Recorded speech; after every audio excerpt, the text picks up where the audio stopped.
Shalom jemaat yang dikasihi Tuhan, pada edisi Sapaan Pastoral Sabtu Sunyi ini kita akan memaknai kesunyian. Karena biasanya ketika kita berbicara tentang kesunyian, khususnya di tengah-tengah rasa duka cita, ada banyak hal yang berkecamuk dalam diri kita. Artinya ketika kita kehilangan seseorang yang kita kasihi dekat dengan kita, maka kita akan mengenang segala sesuatu yang dilakukan oleh orang yang telah pergi ini untuk kita, ataupun kita menangisi dengan segala dinamika yang dialaminya. Mungkin ada orang yang terkasih kita dengan keadaan sakit atau keadaan yang di luar dari ekspektasi kita ketika mereka berpulang dengan tiba-tiba atau apapun itu, sehingga kita menangis kenapa begitu cepat, kenapa ini dan itu. Nah, hari ini kita mau melihat satu ayat Alkitab yang mau mengajak kita untuk memaknai Sabtu Sunyi hari ini. Lukas 23 ayat 28, bagian dari kalimat Yesus untuk orang yang banyak mengikuti dia dan para perempuan khususnya yang menangisi dan meratapinya karena melihat Yesus dengan penderitaannya di jalan salib. Tetapi Yesus justru berpaling kepada mereka dan berkata, "Hai putri-putri Yerusalem, janganlah kamu menangisi aku, melainkan tangisilah dirimu sendiri dan anak-anakmu."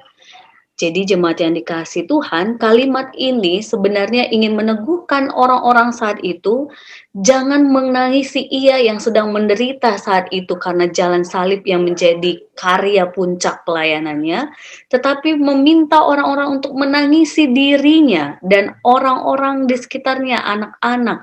Karena justru penderitaan itu, penderitaan Yesus, ia rasakan karena dosa mereka, karena banyak hal-hal yang justru itu karena sikap mereka, atau dengan kata sederhananya karena dosa kita manusia.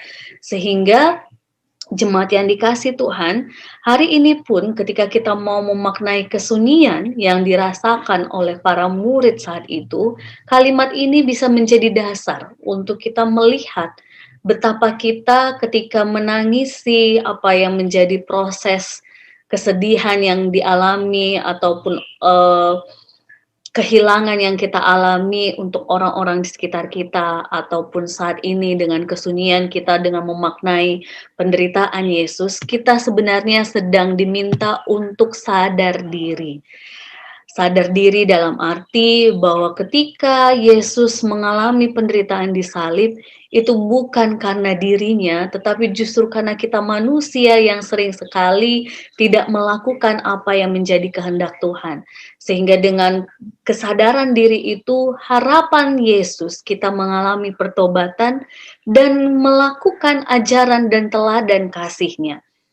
Jadi jemaat yang dikasihi Tuhan, ada banyak hal yang ketika kita sedang sunyi, sepi, entah karena duka cita kita, entah karena pengalaman-pengalaman pergumulan yang kita hadapi, di dalam kesunyian, dalam keheningan, tanpa seorang pun ataupun tanpa apapun media yang ada di sekitar kita, sebenarnya kita bisa mengambil waktu untuk melihat dan memaknai kehidupan kita. Sudahkah kita menghargai karya salib ataupun pengorbanan Tuhan untuk kita, manusia? Ketika kita sadar diri, kita sudah menghargai ataupun belum, maka kita mau mengalami pertobatan yang itu mengubahkan kita untuk kita lebih hidup lagi melakukan apa yang seturut dengan kehendak Tuhan. Dengan kita mengalami pertobatan, di sanalah kita terdorong untuk melakukan ajaran dan teladan kasih-Nya.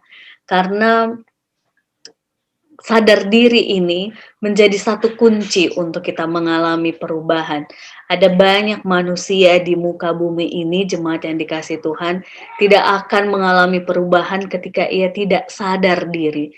Maka Sabtu Sunyi ini semoga kita pakai untuk mengambil waktu hening, kita mengikuti mungkin kegiatan ibadah yang disiapkan oleh gereja kita masing-masing dan berefleksi serta memaknai kesunyian dengan mengalami cinta kasih Tuhan. Kita sadar diri kita yang sudah diselamatkan oleh Tuhan, mengalami pertobatan dan mau melakukan ajaran dan teladan kasih Yesus Kristus. Tuhan Yesus memampukan kita, Tuhan Yesus menolong kita. Amin.